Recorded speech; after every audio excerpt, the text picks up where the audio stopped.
do xogo da financiación autonómica.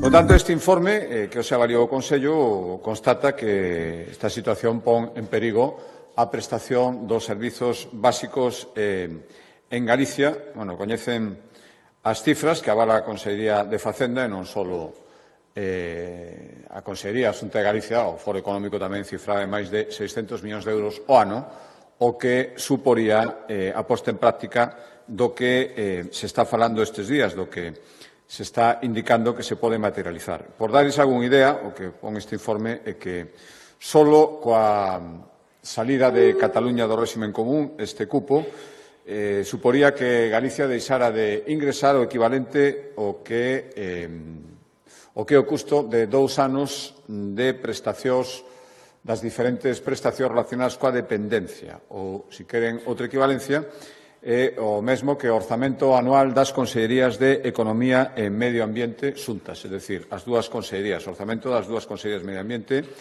e Economía e Industria. Si se estendera este sistema, si o resto das comunidades aportantes quixeran tamén o sistema que se está pactando coa Comunidade Autónoma de Cataluña, as cifras, que tamén son do Foro Económico, de FEDEA tamén, e, por suposto, avaladas pola Xunta de Galicia, sinalan que a disminución anual superaría os 2.100 millóns de euros, que é o equivalente, por exemplo, a todo o gasto en ensino público non universitario, todo o que supón os gastos dos centros de ensino non universitarios ao longo dun curso ou, por exemplo, o que se destiña a receitas sanitarias durante 2 anos. E se queren outra suma, pois, aos orzamentos das Consellerías de Política Social, Emprego e Mar xuntas, o conxunto dos orzamentos destas 3 consellerías.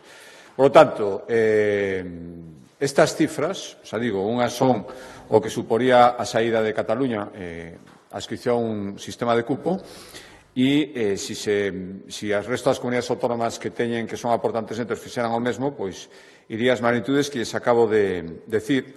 Por tanto, isto supoñería que as persoas que vivan nas rexións con maior capacidade fiscal terían mellor servizos que o resto, as que temos menos capacidade fiscal, disminuiríamos a calidade dos servizos pola disminución dos recursos orzamentarios para sostelos. Ao final, cidadáns de primeira e cidadáns de segunda. Por lo tanto, volvemos a advertir deste perigo, da necesidade de unirse ou de alzar a voz, como están facendo moitas comunidades autónomas, non só do Partido Popular, e a necesidade, sí, de reformular o sistema de financiamento autonómico, de solucionar as infrafinanciacións que temos todas as comunidades autónomas, Galicia a primeira, pero sobre a base da discusión xeral e nunca sobre un sistema de financiamento singular.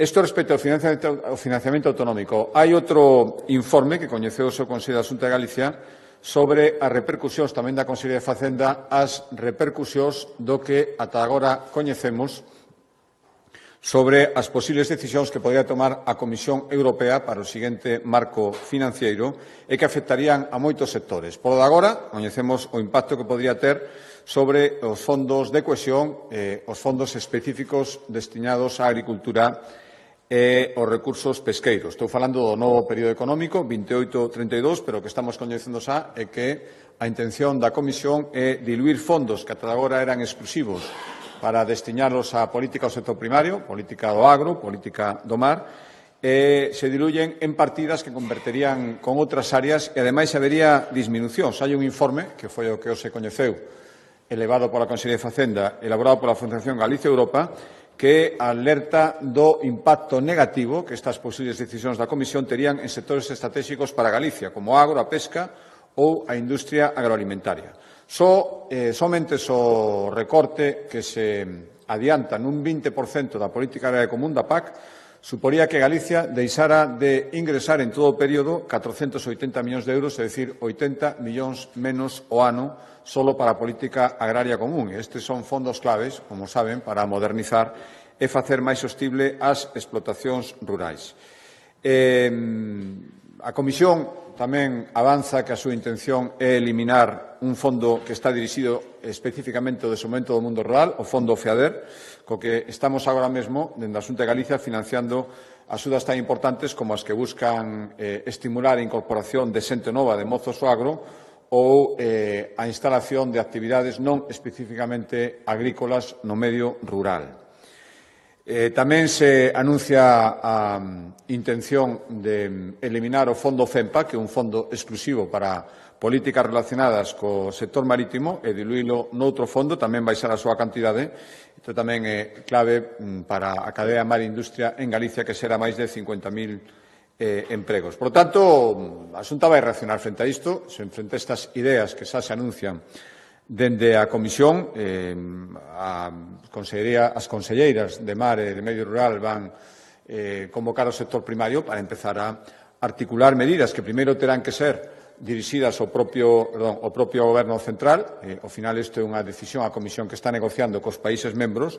É unha chamada de atención a toda a sociedade galega. Xa estamos reaccionando. Eu estuve hai uns días, como saben, en Bruselas, no seo da Comité de Rexións, tivemos unha reunión co comisario de Cohesión para decirlle que o sistema descentralizado de distribución dos fondos que se viña observando nestes anos é un sistema eficaz e que volver a recentralizalo nos Estados en canto á súa execución, en canto ao seu deseño, non ter ni siquiera en conta as comunidades autónomas para o seu deseño, é un paso atrás que as diferentes rexións de Europa estamos poñendo de manifesto e que esperamos tamén que non se consume. Isto respecto aos fondos de cohesión xeral e especificamente respecto aos fondos dirixidos ao sector primario, tanto mar como medio rural, que xa se está coñecendo, o primeiro que se está coñecendo desta concreción da nova política financeira.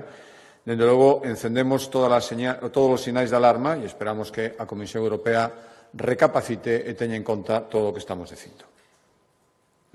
Cambio de Consellería, de acordo, a proposta da Consellería de Cultura, hoxe reactivamos unhas axudas que estiveron presentes xusto despois da pandemia, despois decaeron e volvemos. Creemos que é importante volver a estimular, a parte está na Lei de Cultura Inclusiva Accesible de Galicia, a necesidade de estender a actividade cultural nos lugares que non teñen tanta poboación, nos lugares onde tradicionalmente non hai tanta oferta cultural, e facer que chegue tamén se pode ser a todos os recunchos de Galicia. Por lo tanto, se acordamos unha convocatoria de axudas, 300.000 euros, para impulsar proxectos que incrementen a oferta cultural fora dos núcleos máis poboados, basicamente as cidades.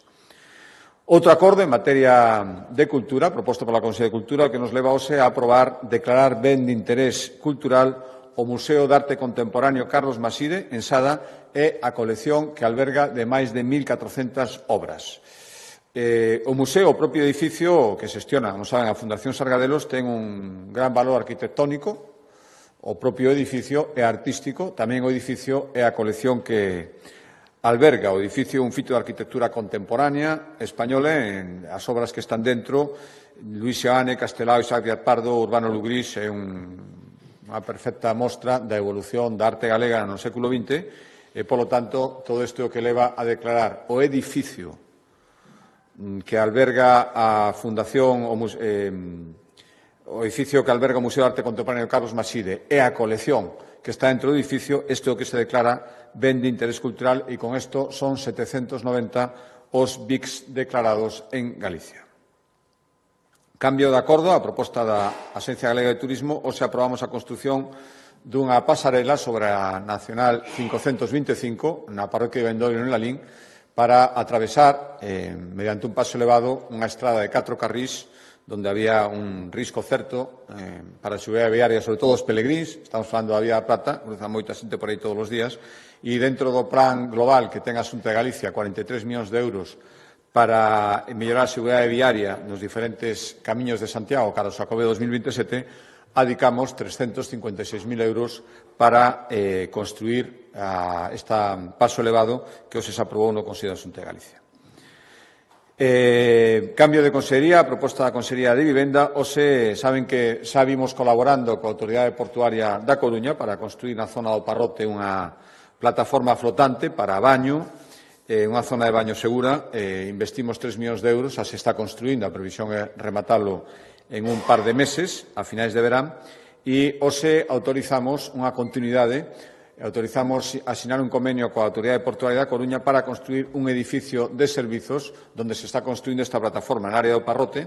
Serán 380.000 euros e irá destinado a almacén para pequenas embarcacións, vestiarios, duchas, zona para socorristas, unha terraza, é dicir, un complemento á plataforma que se está rematando de construir.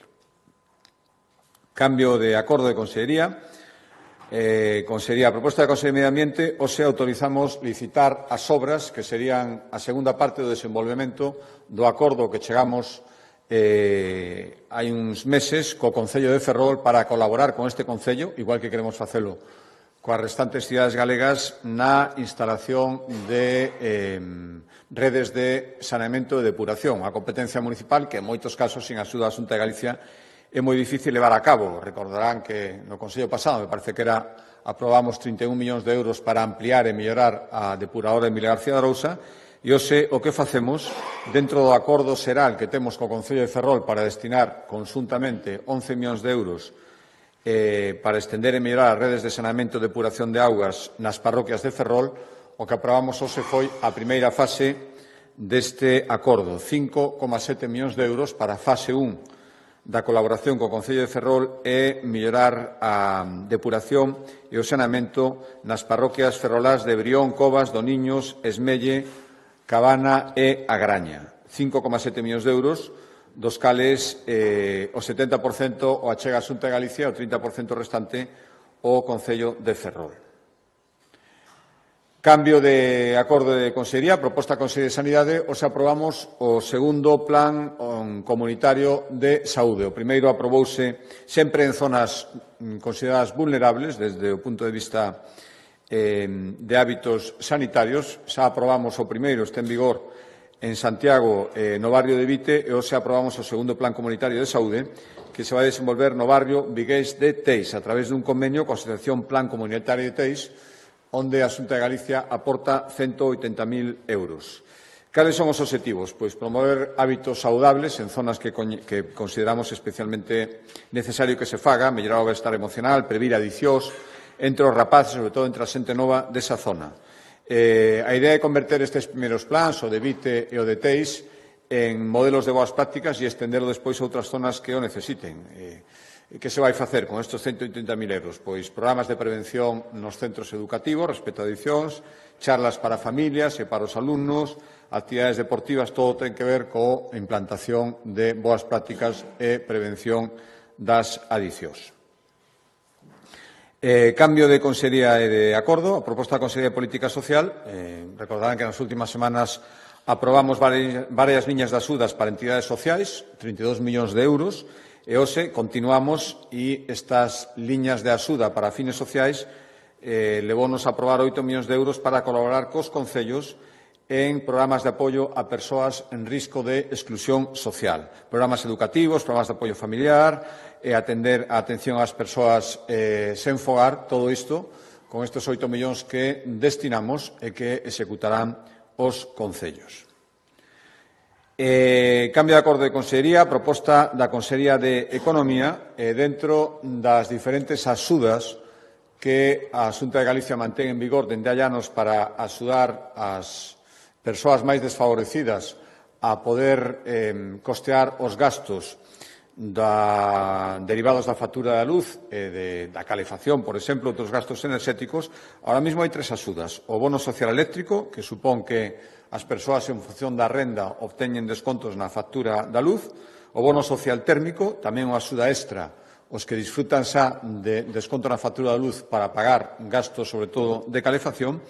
E, ademais, en Galicia é a única comunidade autónoma que a día de hoxe sigue mantendo unha axuda complementaria, o bono social eléctrico, para axudar dentro dos que xa reciben en función da renda este bono social eléctrico aqueles máis desfavorecidos e que, se non tiveran esta axuda complementaria, probablemente acabarían sufrindo cortes de suministro. Por lo tanto, hoxe o que fixemos foi destinar 22,2 millóns de euros o pago do bono social térmico e a axuda complementaria da Xunta o bono social eléctrico.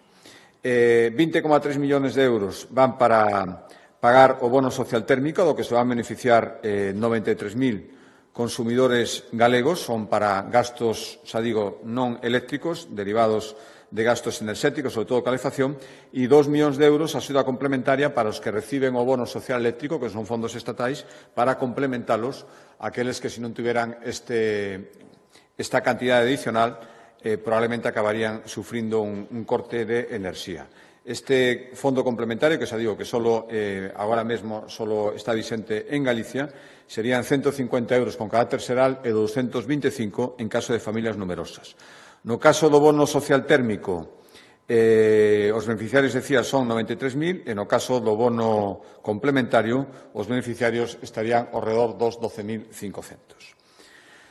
A proposta da Consellería de Mar, hoxe aprobamos unha normativa pioneira, é a primeira comunidade autónoma que vai regular o chamado aviveiramento, que consiste en, ademais é unha bella demanda do sector pesqueiro, regular unha práctica moi implantada en determinadas zonas de Galicia que consiste en retrasar dende a captura o envío ás lonsas de certos produtos do mar, camarón, nécora, centola, lubricante, durante unhas horas ou uns días, pois en función dunha serie de circunstancias, por saturación da lonsa nese momento, por esperar un día por razóns comerciais. Todo isto supón que hai especies que xa están capturadas, pero todavía non están levadas a lonsa e, polo tanto, isto require un regulamento para garantizar unha serie de cousas e o que fixemos foi aprobalo hoxe no Consello da Xunta de Galicia coa finalidade de garantir en todo momento a calidade e a seguridade destes produtos do mar ata que chegan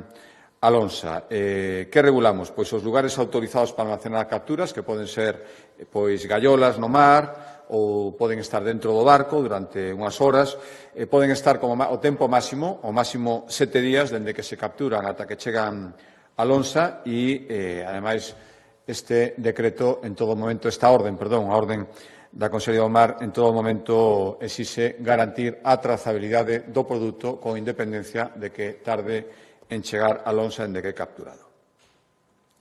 Cambio de acordo, a proposta da Consellería de Planificación de Infraestructuras, hoxe tomamos o acordo que é unha execución do adoptado no seu día respecto á decisión de desdoblar a vía de altas prestacións entre Brión e Noia e convertilo nunha autovía. O tramo que ainda non está.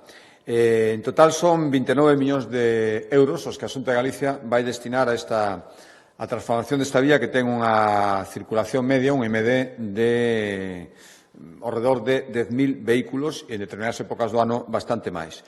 Por tanto, hoxe demoslle luz verde á primeira das licitacións, vai haber dúas fases, por valor de 11,2 millóns de euros dentro do total de 29 e que nos vai levar a convertir en autovía o primeiro treito entre Brión e o enlace de Urdilde. Van ser 5 kilómetros, 11,2 millóns de euros, e a previsión iniciar as obras se pode ser a finais deste ano, como moi tarde, a principios do ano que ven, e durarán 18 meses dende que se inicie. Xa digo, 11,2 millóns de euros, 5 kilómetros entre Brión e Urdilde, e despois chegará a outra fase ata completar o desdoblamento total desta vía de alta capacidade en autovía. Outro acordo da Consellería de Planificación de Infraestructuras e Vivenda ten que ver, saben que todos os consellos levamos algún acordo relacionado co cumprimento dos obxectivos de construción de vivenda. Este non se refire especificamente a vivendas concretas, pero sí a un trámite que, sen nenhuma dúbida, vai facilitar moito o cumprimento do obxectivo que temos marcado de duplicar o número de vivendas. O que nos levou a aprobar definitivamente o decreto que regula as ECON. Saben que xa falamos desto no seu día, foi obxecto o seu inicio dun acordo con a Xunta de Galicia. Incorporamos todas as alegacións que fixeron os concellos, os diferentes colexios profesionais, xa tivemos o prazo do Consello Consultivo e hoxe aprobamos definitivamente o decreto que permitirá que as ECONs, que son as entidades de certificación de conformidade municipal, poidan intervir simplificando trámites urbanísticos para a construción de vivenda. A partir de agora, os certificados que emitan esta SECON, cando se solicite unha licencia urbanística, terán a mesma validez que os informes dos técnicos municipais. E a pretensión é reducir o prazo máximo dun mes, o que ata agora levaba bastante máis tempo. Había un prazo de 3 meses, pero moitas veces estes prazos se superaban con creces. Por lo tanto, agilizamos, simplificamos, por suposto, sin perder en ningún momento a necesaria seguridade e garantía xurídica. Este decreto, ademais, vai fixar os requisitos que teñen que cumprir as entidades que se queiran acreditar como ECON, os requisitos de todo tipo, legais, técnicos, de cualificación, e, ademais, se creará un rexistro para que todos os cidadáns e as administracións, concellos principalmente, coñezan que entidades están autorizadas mediante a súa acreditación para traballar neste ámbito. Xa digo que isto encaixa plenamente coa intención de agilizar todos os trámites administrativos preceptivos para poder construir vivendas. A proposta da Consellería de Economía, a cambio de acordo, aprobamos declarar como PIE, Proxecto Industrial Estratéxico, a planta de elaboración de produtos do mar que a Nueva Pescanova vai construir no concello de Arteixo. O investimento será de 16 millóns de euros, vai estar no polígono de Morás, en Arteixo, e a creación de emprego ao redor de 70 empregos directos máis os indirectos. A idea é que a pretensión do promotor da empresa é que estea operativa no ano 2027. Con estas son 15 os proxectos declarados PIE, proxectos industriais estratégicos, polo Consello da Xunta de Galicia. Outro acordo da Consellería de Economía nos leva a que sexamos que se cree, só 3 comunidades autónomas van a facer unha axuda europea importante, o primeiro espazo de datos industrial de Galicia.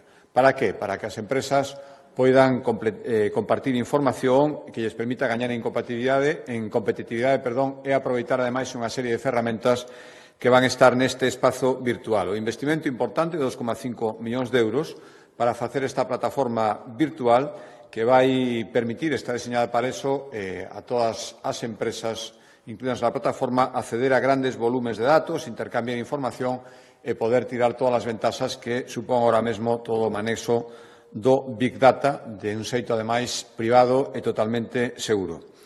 As empresas van poder ter datos que lles permitan mellorar o diseño dos seus produtos, anticipar as demandas do mercado ou reducir custos enerxéticos. En principio, vai estar destinada aos que consideramos sectores máis estratégicos e con máis posibilidades de aprobar as ventaxas que supón esta plataforma, que son o da automoción, o naval, o da logística e o aeroespacial.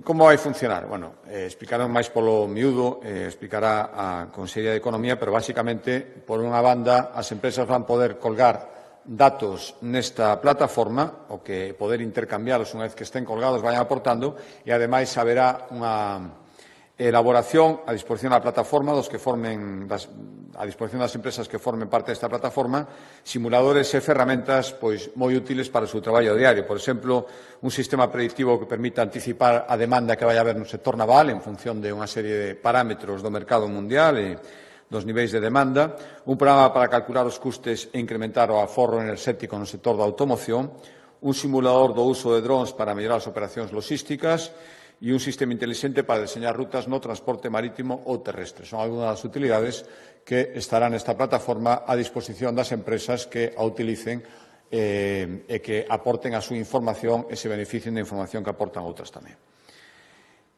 Cambio de acordo a proposta da Consellería de Educación nas súas competencias de I+D e dentro da dinámica que levamos tempo e que nos está posicionando nun lugar moi punteiro entre as comunidades autónomas no eido da supercomputación, referente a nivel nacional e xa nalgúns eidos a nivel internacional. Saben que Galicia apostou decididamente por todo o que ten que ver coa supercomputación, coa computación cuántica, e, de feito, imos contar con un novo edificio no polígono da Xionlla que ten que estar funcionando, estará en funcionamento ao longo do vindeiro ano e que ten en total un investimento, o edificio, que van ser ao redor de 12 millóns de euros, e toda a maquinaria, todos os aparellos que levará dentro, ao final o investimento serán 56 millóns de euros. É certo que unha parte moi importante ven do PERTE chip.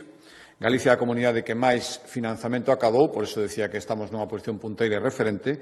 75% do total deste PERTE chip, do total que destina o PERTE chip para España, ven destinado a Galicia, 48 millóns de euros.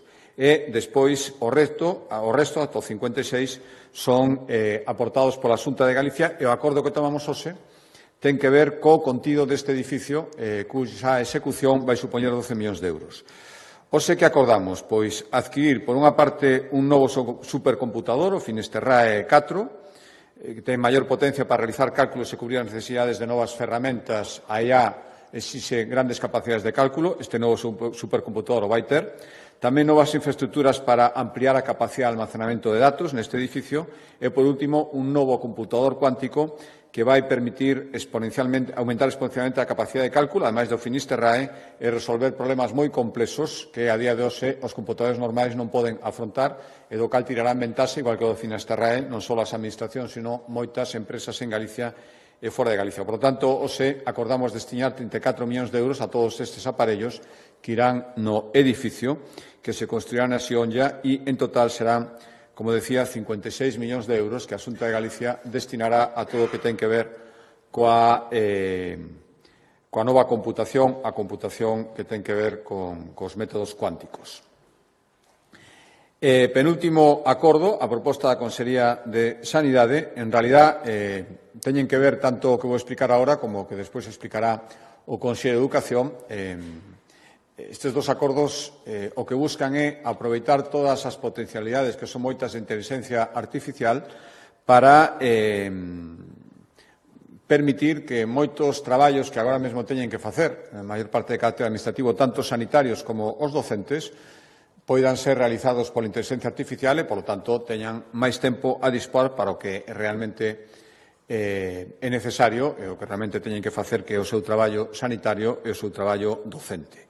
O acordo de sanidade, en realidad, son dous. O primeiro, por 1,3 millóns de euros, hoxe acordamos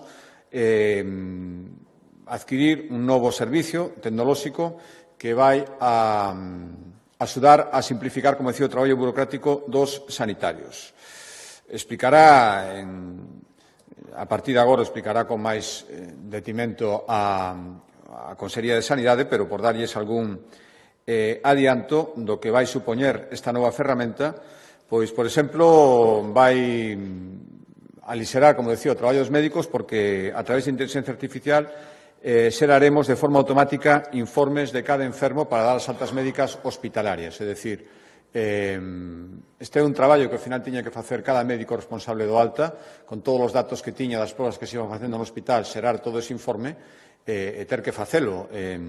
Pois cada médico persoalmente, isto era un traballo final sumado levaba moitos minutos e a veces horas ao cabo da semana, pois todo isto, estes informes a partir de agora serán xerados mediante inteligencia artificial, o cal non quere decir que teñen que ter a supervisión médica e poden ser correxidos. Tamén vai axilizar o proceso de introducir os datos do paciente despois dun ingreso, traballo que tamén ás veces leva o seu tempo.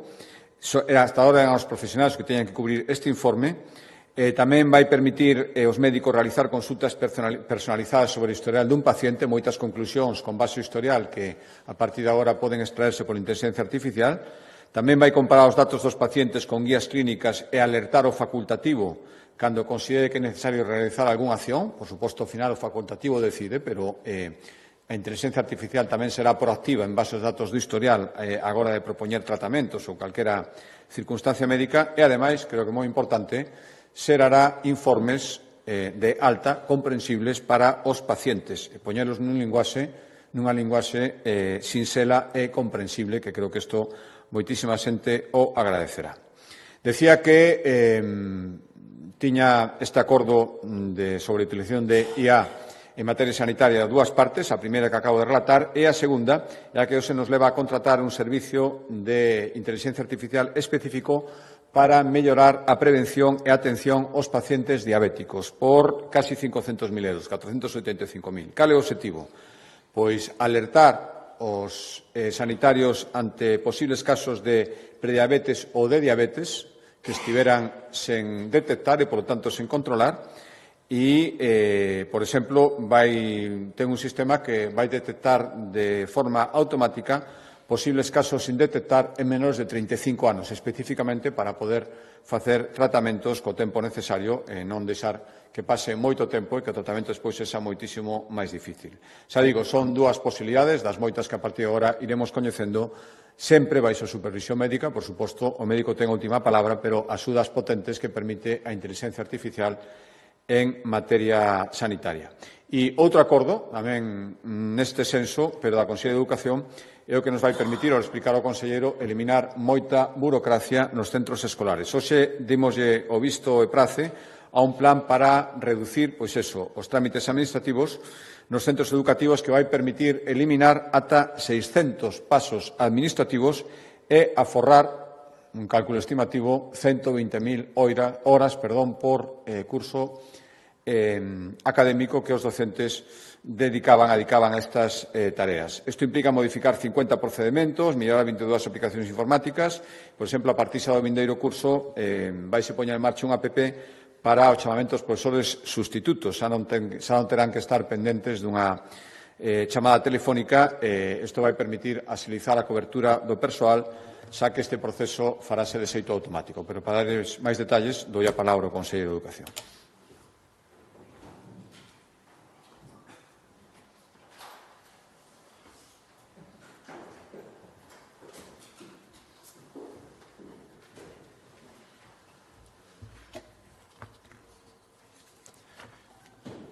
Bueno, moi bo día. Grazas, presidente. Estamos en pleno verán e se pode pensar erróneamente pois que o sistema educativo para. Nada máis lonxe da realidade, porque estamos enfrascados nunha actividade profesional moi potente, vencellada coa organización do próximo curso, onde hai exemplos tamén moi significativos. Temos neste momento máis de 300 obras en marcha. Onte rematou o proceso de oposicións que, como saben vostedes, mobilizou a máis de 20.000 personas. Estamos en pleno proceso tamén de matriculación da formación profesional, onde hai 56.000 personas que desexan estudiar formación profesional e tamén, obviamente, seguimos traballando e preparando as principais novedades que se van a desenvolver no próximo curso. Unha destas novidades é a que acaba de anunciar o presidente, a posta en marcha do denominado Plan para a reducción das tarefas burocráticas nos centros educativos. Un plan que ten un impacto e unha incidencia directa, por suposto, no profesorado, moi especialmente nos equipos directivos, pero tamén no alumnado e tamén nas familias. Este plan deriva do acordo sindical que fai casi 2 anos foi asinado por parte da Xunta de Galicia e tamén con 3 das 4 organizacións sindicais que están na mesa sectorial e que se está aplicando dun xeito progresivo cun obxectivo, que é lograr unha modernización do noso ensino, a maior modernización do noso ensino nos últimos 30 anos. Comenzamos o ano pasado con medidas organizativas que este ano vamos a continuar e unha dos puntos que se trataba en este acordo tiña que ver coa simplificación, neste caso, das tarefas burocráticas nos centros docentes. O pasado curso comenzamos xa a desenvolver unha serie de medidas, facendo exercicios de pilotaxe dunha serie de medidas, facendo tamén un mapa de procedementos e agora queremos presentar o resultado deste plan. Somos plenamente conscientes de que a burocracia, o exceso de burocracia, nos últimos anos ten sido unha das críticas xerais que se plantexan dentro do sistema educativo. Tamén hai que dicir que, dende a aprobación da última lei educativa da LOMLOE por parte do Goberno socialista, se incrementou notablemente a burocracia e é, hoxe en día, unha das preocupacións que existe no mundo educativo e que está en debate no conxunto de España. As tarefas administrativas e a burocracia é básica e fundamental. Non podemos prescindir en ningún caso dela, porque nos permite racionalizar, nos permite dar transparencia, nos permite facer unha trazabilidade dos procesos administrativos que son básicos e fundamentais para ter maior transparencia e para xerar unha igualdade de oportunidades. Pero tamén é certo que neste momento, e así o din todas as voces, é relativamente excesiva e consume moitas horas de traballo aos profesionais docentes, moi especialmente aos equipos directivos.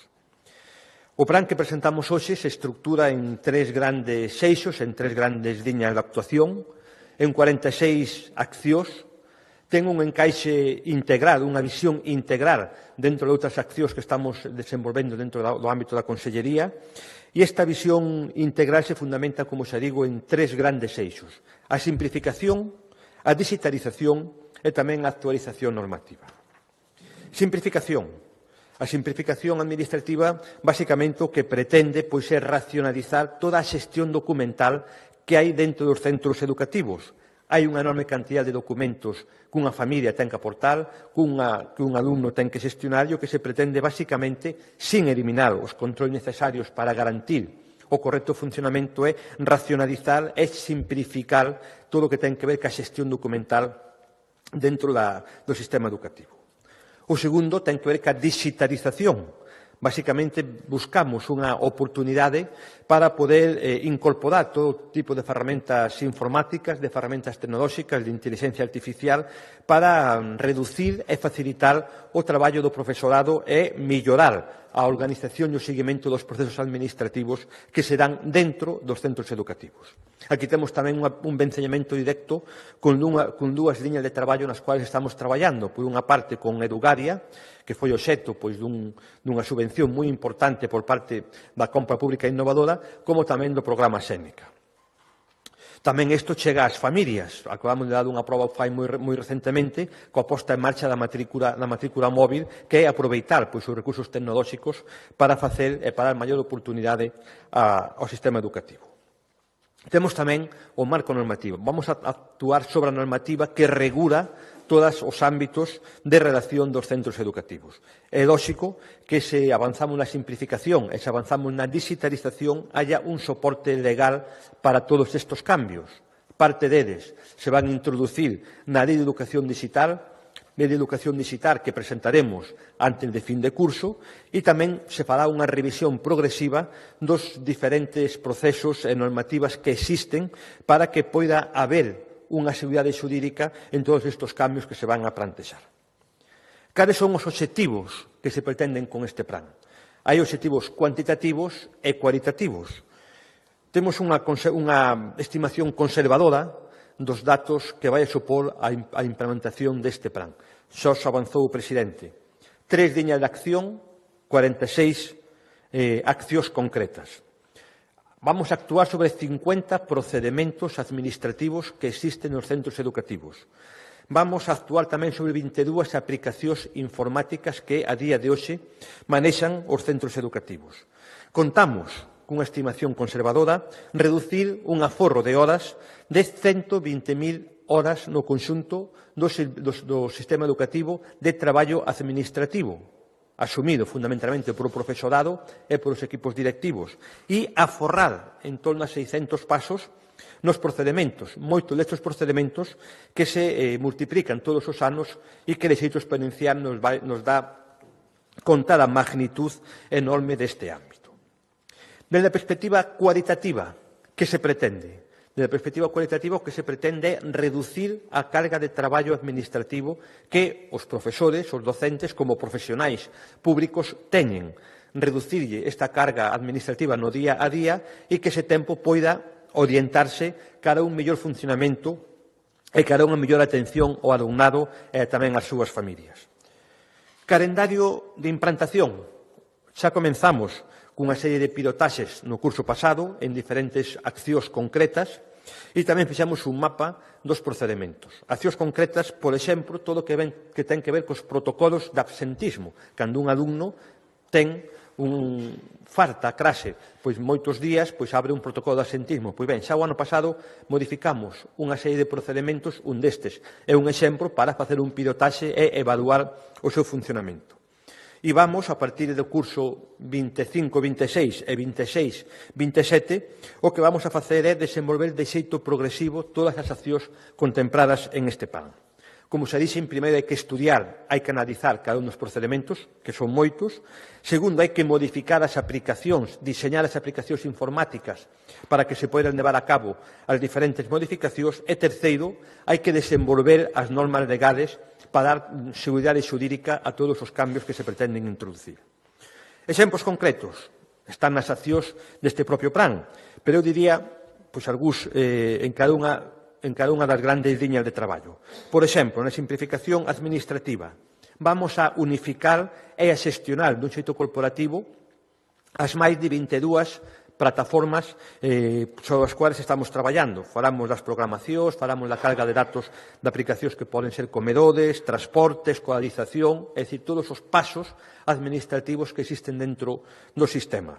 Falamos tamén que moitos programas en línea que se van a desenvolver, pois podamos facer unha memoria común para simplificar os traballos que cada centro ten que facer para poñeros en marcha. Por exemplo, os planes proxecta, todo o que ten que ver co plurilingüismo, etc.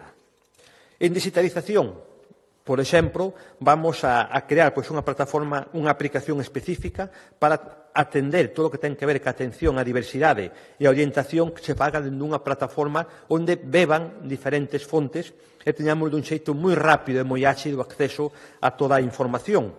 Ou tamén, por exemplo, as probas da variación de diagnóstico que se están facendo todos os anos, o vamos a pasar a facer en línea.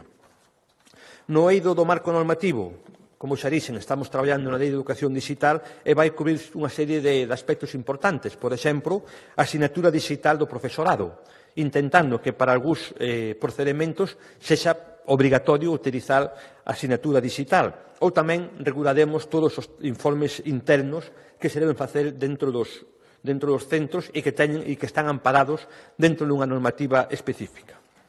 En definitiva, estamos ante un paso importante, significativo, que responde a unha planificación previa, que busca, basicamente, primeiro, analizar a situación preexistente que está analizada, temos identificados os procedementos administrativos e as solucións para darlle, posteriormente temos que implementar, gracias á tecnoloxía e gracias tamén á digitalización, implementar todos os cambios que vayan orientados a reducir o tempo que un profesor ou que un docente ten que usar dentro dos marcos organizativos internos e o terceiro tamén adaptaremos o marco normativo para darlle seguridade xurídica a todo o que estamos plantexando. En definitiva, queremos manter os procedementos básicos cunha perspectiva moi simplificada.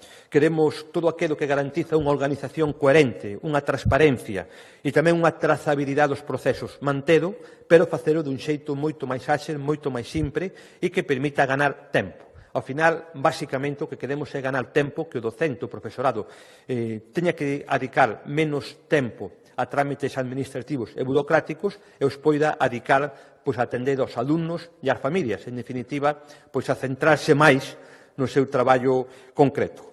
Este é o plan que, como xa digo, estivemos facendo probas piloto no pasado curso e que implementaremos de xeito progresivo a partir xa de setembro deste mesmo ano. Por a miña parte, nada máis. Hai algunha cuestión concreta que queiran preguntar? Moitas gracias. Se podía explicarnos máis en concreto o proceso para chamar aos profesores sustitutos ao que se referiu o presidente, se vai ser unha aplicación e cando vai empezar? A ver, para iso hai que entender cal é o sistema actual, non? O sistema actual se basea nunha aplicación informática absolutamente transparente e pública, onde calquer persona que está apuntado ás listas de sustitucións, como se coñecen habitualmente, sabe exactamente en que posto está en cada momento. Imagínate, en física e química, o que está de número 1 se dá unha baixa médica ou sanitaria nun momento concreto e entonces salta na aplicación informática inicial, salta a necesidade de ter un profesor sustituto en física e química po colexio ou po centro X. O sistema actual era que, dentro dos servicios centrais, salta esa información e se chama a persona. Se fai un chamamento telefónico. Ata 3 veces se chama. Se a partir das 3 veces non responde, pois pasa ao número 2. Eso en moitas ocasións xeneraba problemáticas porque ti podes ter o teléfono apagado ou podes estar de viaxes nunha zona sin cobertura. E xeneraba problemas e cuestionamentos técnicos, cuestionamentos críticas, en definitiva. O que se pretende agora é unificar 2 bases de datos nas cuales, cando salte a baixa nun profesional, nun centro calquera, ve baixar directamente da aplicación onde está o listado e lle comunique a esa persona, a través dos medios telemáticos, lle comunique a baixa e a incorporación ao centro correspondiente. Iso que nos parece pois relativamente sencillo, até este momento non o tiñamos. E desta forma o que pretendemos é que o profesor sustituto teña maior garantía de que se produce unha baixa en función da súa posición dentro da lista de sustitutos, pois lle chega a información un xeito máis rápido. Con total transparencia, por suposto.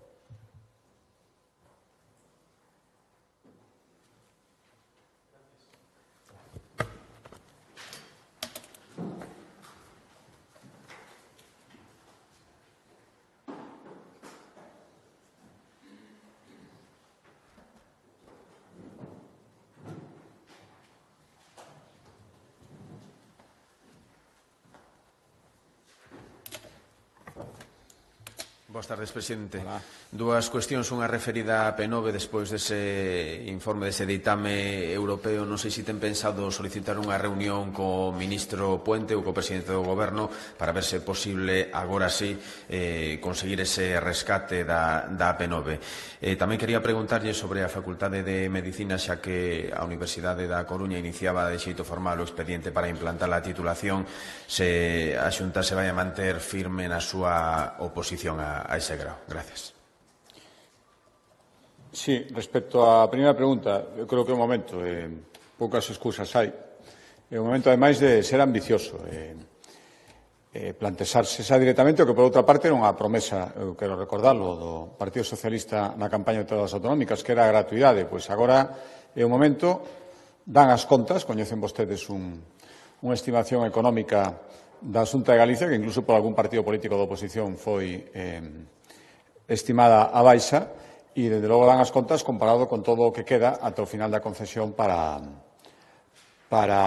en materia de bonificacións e todo o que habría que pagar a concesionaria. Por lo tanto, sí que íamos pedir ao Goberno central que sexa ambicioso e que vayamos a por todas, e a por todas ir a pola gratuidade. Non son moi optimista, porque saben vostedes como estamos coa transferencia, que ni siquiera implicaba gratuidade, polo menos non en principio, e todas as excusas, todos os retardos, todos os aplazamentos dos que fomos testemunhas nos últimos anos. Pero creo que as resolucións coñecidas a semana pasada cambian o escenario e, desde logo, nos imos pedir que se materialice as operacións únicas que sexan necesarios, ese rescate para que a P9 sexa gratuita para os usuarios e, polo tanto, para os galegos. Eso é o primeiro. E a segunda, bueno, coñecen a nosa opinión.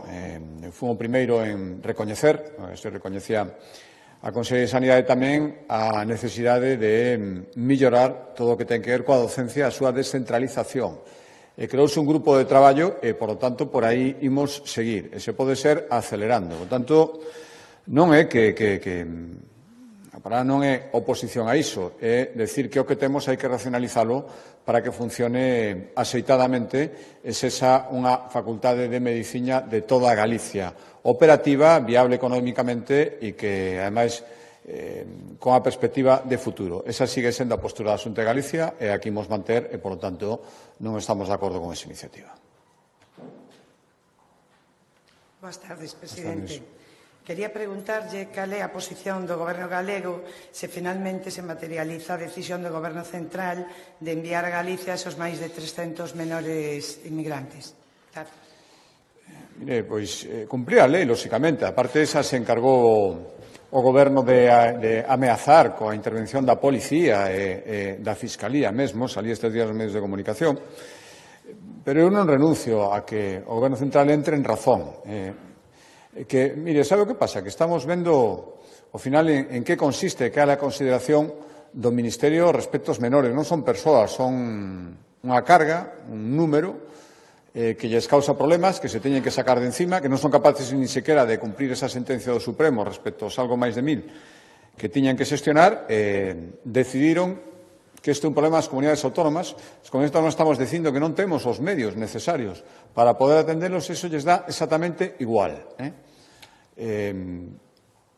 Ahora nós, se non poden estar axeitadamente atendidos, non é o seu problema. Eles o que buscan é sacarse de enriba un problema esquecendo, que nese problema hai persoas que necesitan un tratamento axeitado. Por lo tanto, vimos anunciando planificación, tamén planificación temporal, recursos financeiros para poder atendelos axeitadamente de acordo ao mesmo sistema que ven observando a Xunta de Galicia respecto aos menores que xa está tutelando. Todo iso lles da igual. É importante sacarse ese problema de encima. Isto ten moitísimos perigos, unha chamada de estímulo, na miña opinión, ás mafias que trafican con persoas, porque non hai ninguna intención de controlar as fronteiras. Simplemente os que chegan aquí trasladarlle o problema a outras administracións. Xa non entro nese cálculo, na miña opinión, indecente que leva a pensar que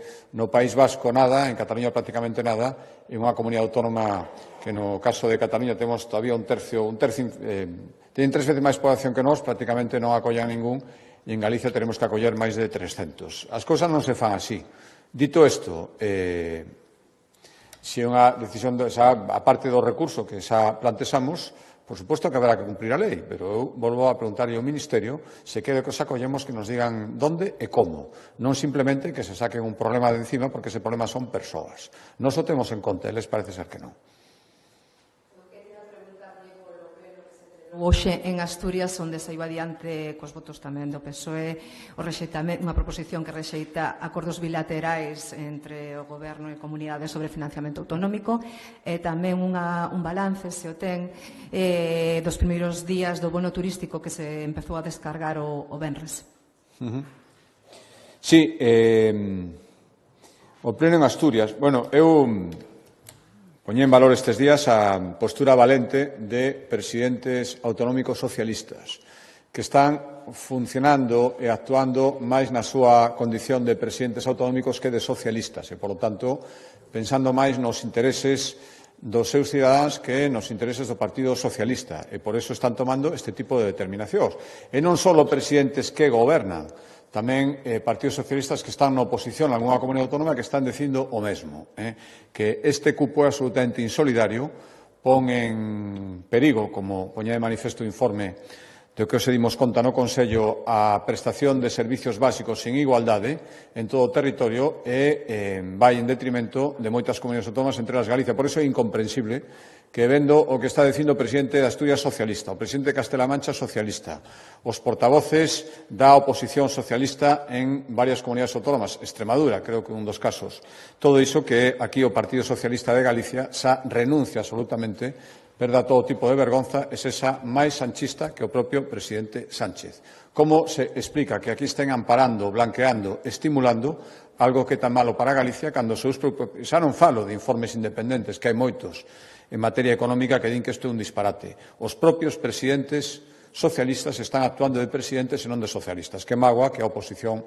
socialista en Galicia sexa simplemente eso, socialista e nada máis. Respecto a outra pregunta, o bono turismo que se convocou hai poucos días está esgotado xa. Creo que é unha perfecta mostra de que foi un acerto no seu día. É certo que naceu en circunstancias diferentes, cando había que estimular o turismo, pero creo que coas modificacións que hubo en canto aos aportes de cofinanciamento foi unha boa idea que o que permite é que nos meses en que diminúe a demanda turística externa os propios galegos sigan mantendo un nivel aceptable que visiten a súa terra e fagan gasto turístico aquí. En a terra están agotados, ademais hai que ter en conta que co sistema actual débense aportar os cartos non como antes, que se non se gastaban non se aportaban, agora se aportan dende o principio, por tanto, as persoas que solicitan o bono turístico teñen decidido facer ese gasto turístico, os galegos que o fan durante os meses de temporada baixa. Por tanto, creo que un bo refrexo do bo momento turístico que está vivindo Galicia e un alegro moitísimo que se xa constatado polos propios galegos. Boa tarde, presidente. Dúas cuestións. A primeira é a raíz dun incidente que tivo onte no Dolmen de Dombate, unha guía, por estar explicando en galego. Distintas asociacións de defensa do galego fixeron como un chamamento ás diferentes administracións para, ante un caso que les din que non é tan puntual como pode ser, que avanzasen cara a garantizar o dereito dos lingüísticos da xente que traballa para o público, os traballadores que traballan cara ao público, por dicirlo así. E a segunda cuestión é preguntar por que non asinou a carta que asinaron o presidente catalán e vasco a favor da oficialidade dos 3 idiomas na Unión Europea. Gracias. Sí, mire, a primeira pregunta, eu creo que coñezo o que reflexaron os medios de comunicación. Creo que aquí máis importante que os dereitos lingüísticos é reclamar un turismo.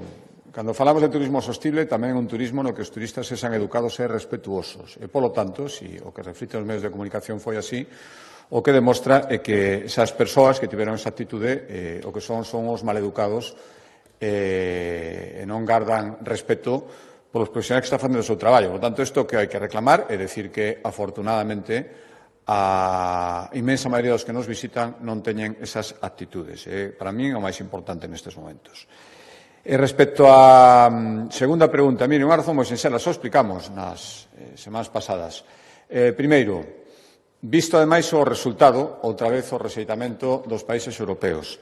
Creo que esta práctica que están detectando cada vez máis países europeos de que as reivindicacións que fai España a nivel europeo teñen moito que ver coas necesidades, coas urxencias políticas do presidente Sánchez e pouco coas necesidades reais dos cidadáns, creo que detecten isto e que actúen en consecuencia, creo que non é algo para ninguén. Desde logo non é algo para Galicia. E que o minguante crédito que ten, evidentemente, que está tendo, só estamos vendo o noso país en Europa, que o está utilizando para estas cousas e non para reclamar, pois, por exemplo, que falábamos hoxe no Consello, que non disminuyan os fondos da PAC, os fondos para a agricultura, os fondos para o mar, os fondos de cohesión para as infraestructuras, para tantísimas cousas, eso parece ser que non lles ocupa un minuto. Pero, en cambio, esta reclamación poñen todas as súas forzas. Todos sabemos por qué. O presidente do Goberno, as linguas cooficiais no noso país non lle importan absolutamente nada. Hai outras razóns. E dito isto, si realmente hai 40 millóns que está disposto a aportar o Estado cada ano para a cooficialidade do galego no Parlamento Europeo, creo que agora mesmo, respecto do galego, hai outras prioridades moito máis urxentes. Todo o que ten que ver co perte das linguas, incorporación do galego nas novas tecnoloxías, todo iso que se nos está negando os fondos, resulta que, o milagro, aparecen cando se trata de satisfacer unha demanda do independentismo catalán. Por tanto, se eses máis de 40 millóns de euros que o que costaría esta medida o ano, eu lle digo que temos un montón de propostas máis para utilizalo. Agora mesmo o sistema procesual, o novo sistema procesual que se vai implantar nos xulgados galegos, que ven do Ministerio de Xustiza, non ten incorporada a versión galega e nos din que si queremos incorporala, que non é o problema do Ministerio de Xustiza, que o costee a Xunta de Galicia se que quere que na Xustiza galega tamén se fale en galego. Este é a diferente vara de medir e, polo tanto, mire, para solucionar as urxencias por manter na Moncloa o presidente do Goberno, para iso non estamos. A lingua é algo moitísimo máis serio e se promociona de outras maneiras. Hola, quería preguntarlle en relación ao novo marco presupuestario da Unión Europea se confirma xa que os fondos de cohesión van a deixar de estar en mans da comunidade autónoma, que se centralizan no Goberno de España. Isto está confirmado. E despois tamén quería preguntarlle se en relación ao último informe que sacou o Consello Económico e Social sobre a lei para reducir o consumo de alcohol en menores, fixo un dictamen bastante crítico onde fala de que as sancións son exageradas, que faltan recursos. Quería saber se a raíz deste informe a Xunta vai a facer retoques na lei. Sí, mire, a primeira, non está confirmado, pero, bueno, en que en Europa as cousas, desde que falase de que van pasar ata que pasan, hai un período longo e eu vou reaccionar dende o principio. E agora mesmo o rumor, algo máis que o rumor, a tendencia que nos indican pois a Fundación Galicia Europa, que está moi sobre o terreo, e non só eles, é que isto podía ser unha realidade, non? E, polo tanto, temos que actuar en consecuencia e con tempo. Digo, hai un par de semanas estuve no Comité de Rexións e, ademais, tócame durante un ano representar a todas as comunidades autónomas de España nese Comité de Rexións. Tivemos unha reunión, había outras rexións europeas, co comisario de Cohesión, pois para manifestarlle que eso non pode ser así e que, na nosa opinión, e creo que está acreditada con resultados prácticos estes anos, a recentralización da xestión dos fondos de cohesión, incluso o seu deseño, que se están deseñando agora, vai supoñer unha merma da súa eficacia. E, polo tanto, queremos poñerlle de manifesto, ali o fixemos nunha rol de intervencións que tivemos, e non é a primeira, porque eu se lle entregara o comisario nunha anterior visita a Bruselas un dossier sobre este tema. Queremos que recapaciten se que esta é a decisión que están valorando. Por tanto, o que nos queda ahora mesmo é facer presión. E aseguro que hai moitísimas rexións europeas, algunhas delas moi potentes e moi influentes, que están tamén de acordo coa postura de Galicia. Por lo tanto, nos facemos o que está na nosa man, que é presionar directamente en Europa a través do Comité de Rexións e, dende logo, presionar os nosos respectivos países, porque isto, ao final, sería un acordo entre a Comisión e os Estados que forman parte da Unión Europea. Por tanto, agardo que o noso país teña en conta o que lle estamos dicindo ás comunidades autónomas, e, senón, aí está a xestión dos PERTE. Se eu teño dito moitas veces, onde a nosa execución supera o 90%, a execución estatal non chega nin ao 50%. Isto primeiro. E a primeira pregunta. A segunda, bueno, efectivamente, ese proxecto de lei está previsto que se aprobe. De feito, o seu paso polo CES era un dos últimos trámites.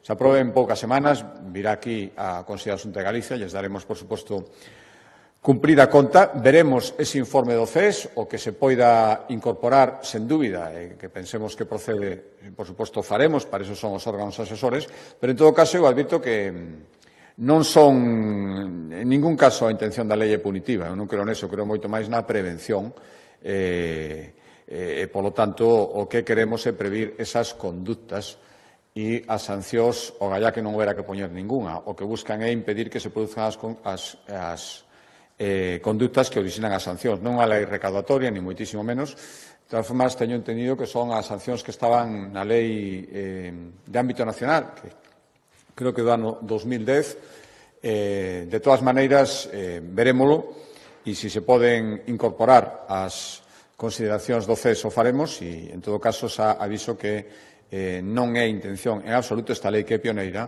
ninguna intención recaudatoria. Eso é o de menos. É unha actuación preventiva e as sancións non nos imos enganar, teñen un efecto disuasorio. Outra cousa é a súa graduación. Veremos finalmente como queda.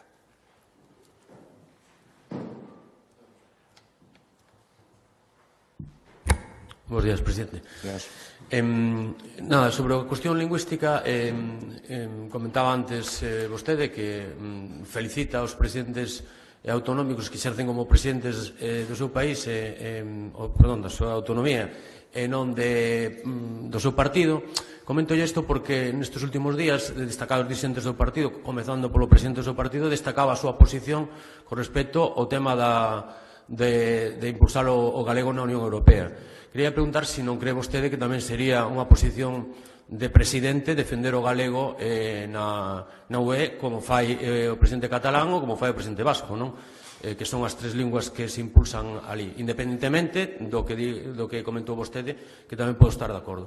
E despois, sobre esta cuestión, é verdad que hai problemas para implantar o galego en determinados ámbitos da xustiza, sobre todo programas informáticos, pero hoxe salía tamén un comunicado do Consello Galego de Procuradores que insistía en pedir un pouco a implicación tanto do Goberno Central como da propia Xunta, falaban de Diego Calvo, para impulsar o galego na xustiza. Non sei se, a parte de programas informativos, a Xunta tamén vai facer algo a este respecto. E xa unha última cuestión ben dada pola declaración BIC que acaban de anunciar hoxe, que era un pouco que pedían as asociacións que anunciaban que xa non se estaba facendo nada neste caso e ia caducar xa o 1 de agosto, pero quería preguntar sobre a posición que cree que vai ter neste caso o presidente Sargadelo, Segismundo, que xa ameazara, fai 2 anos, en pechar todo porque o procedimento BIC supuña atrancos para reformular determinadas partes do edificio. Quero dicir, pasaron 2 anos e a cousa sigue igual. Entón, non sei se teme tamén unha routada deste home como xa portou no CEO. Gracias. Ben, vamos a ver a pregunta. Bueno, a primeira pregunta. Eu podo asegurar que a decisión, a miña postura, está adoptada pensando en que actúo como presidente de Galicia. Efectivamente, o presidente do Partido Popular valoraba unha decisión tomada posterior, e podo asegurar que non lle fixen tiñado clarísimo ningún tipo de consulta. El lle preguntaba a súa opinión sobre unha decisión que xa está adoptada. Eu volvo a decir que está de acordo cos argumentos, pero que eu non podo aceptar que toda a preocupación que ten o meu goberno, o goberno de España, dan tamén o goberno dos galegos en moitas competencias polo galego, sexa que se traduzan os documentos administrativos a nivel europeo e, en cambio, todo o que estamos pedindo no PERTE das linguas para que as novas tecnoloxías falen tamén en galego, se nos diga que aí non hai cartos, cando sí que os hai. Non podo admitir que toda a forza que está facendo agora mesmo, todos os impulsos, todos as aspiracións do Ministro de Asuntos Exteriores e toda a maquinaria que ten o Goberno español en Bruselas non cesan para empezar a decir que non podemos quedar sin fondos europeos para a agricultura para o mar, cesan para que se implante o galego, o euskera e o catalán e non falan de outra cousa nin se preocupan de outra cousa. Non podo admitir iso, non podo admitir, respondendo a súa segunda pregunta, en parte, que se nos diga que si queremos que a xustiza tamén se poda impartir en galego e todos os trámites procesuais dos xulgados poidan en galego tamén, iso vale máis de 2 millóns de euros e que si queremos que os paguemos nós. O sea, 40 millóns para traducir os documentos en Bruselas e en Estrasburgo, eso sí que os hai todos os anos, pero 2 millóns dunha sola vez si queremos que o pague a Xunta de Galicia. Tanto, isto non entende ninguén. E aceptar isto é dar por bo, na miña opinión, que todo o demais non se vai facer absolutamente nada. Por tanto, eu creo que estou tranquilísimo e creo que, volvo a decir, si se quere promocionar o galego e hai 40 millóns, a Xunta de Galicia ten moitísimas propostas de promoción e de difusión do galego, non digo empregable en outra cousa, moito máis efectivas que se traduzcan documentos administrativos que temome que pouca xente vai ler a nivel europeo. E despois, hai medidas, sempre se pode facer máis, pero os tradutores de galego que se manteñen nos xulgados, todas as medidas de estímulo, as facilidades que se lle dan ás asociacións de defensa, a liberdade absoluta e a disponibilidade de medios para que aqueles operadores judiciais que queran actuar en galego poidan facelo, creo que é o que había que facer e o que estamos facendo. A última pregunta, consta no expediente a conformidade do propietario, é necesario para todo este expediente, por lo tanto, non sei se está respostada a súa pregunta. A declaración que fixemos hoxe ten a conformidade do propietario, ademais. Moi ben, moitas gracias.